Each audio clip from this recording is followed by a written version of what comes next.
Transformers 1 is out in theaters, new animated movie based on the Transformers toys. It's the first theatrical animated film in the franchise since the original one all the way back in 1984, 40 years ago now.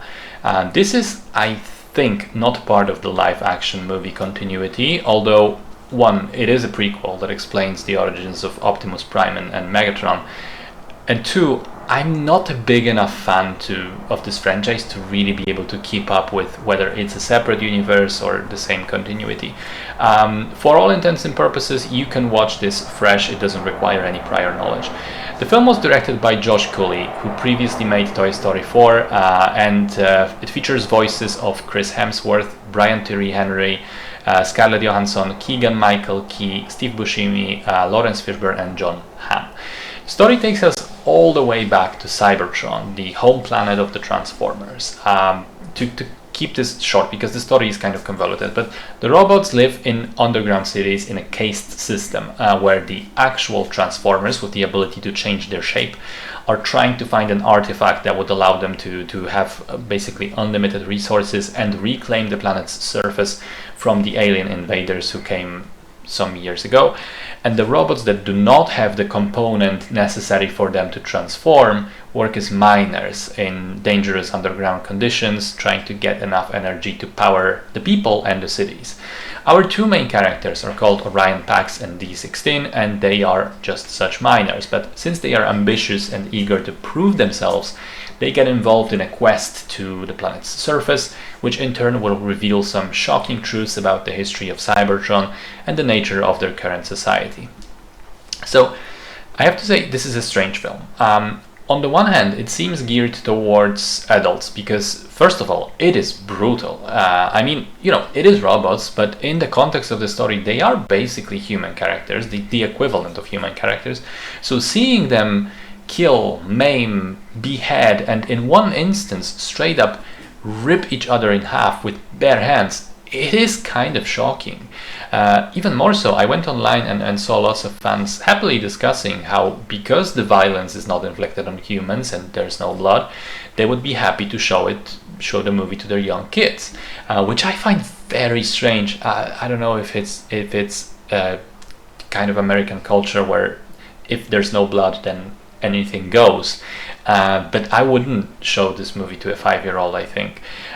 Secondly, the film deals with some heavy themes: totalitarianism, slavery, class warfare, caste systems, propaganda as a tool of oppression, the consuming nature of anger and vengeance, the corrupting nature of power. It touches on adult topics, but then on the other hand, I felt at least some of those topics are resolved in very kid-friendly ways. I mean, the way the story ends feels like it belongs in a kid's movie, with maybe the exception of the relationship between Orion and the E16.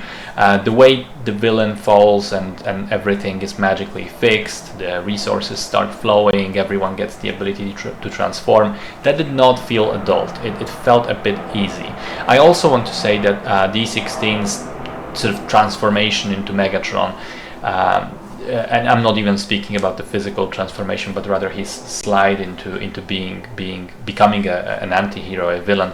I thought that was very abrupt as well. It didn't feel like a natural slow progression, but rather a quick moment and then he's suddenly evil.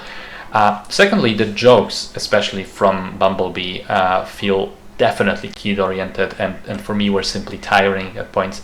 And then finally, but perhaps most obviously, the character designs scream immaturity to me. The faces of the characters especially look a bit silly, I feel.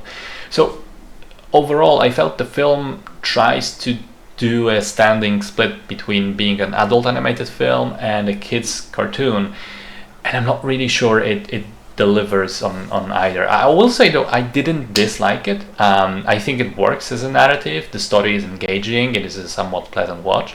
I thought the voice acting was good for the most part. Maybe Hemsworth didn't fully convince me because he sounds like Hemsworth and I just can't stop seeing Thor behind the voice. And in terms of animation, most of it looks very good, although in some of the dynamic action shots, this looks a bit incomprehensible in the sense that there was too much going on at the screen too quickly, all at once, especially because it's, metal characters against metal backgrounds. So it all kind of blends together. I will say that the reception from fans of the franchise seems to be extremely good. I was amused to go online and see that people loved it, and they keep sort of discussing and pointing out stuff like very obscure references to old toys and old cartoons, which makes me kind of shocked to think that there are so many adult people invested to this level in Transformers. But then again, I could probably talk for hours about Star Wars and Marvel, so I won't cast any stones here. If you guys liked it, more power to you.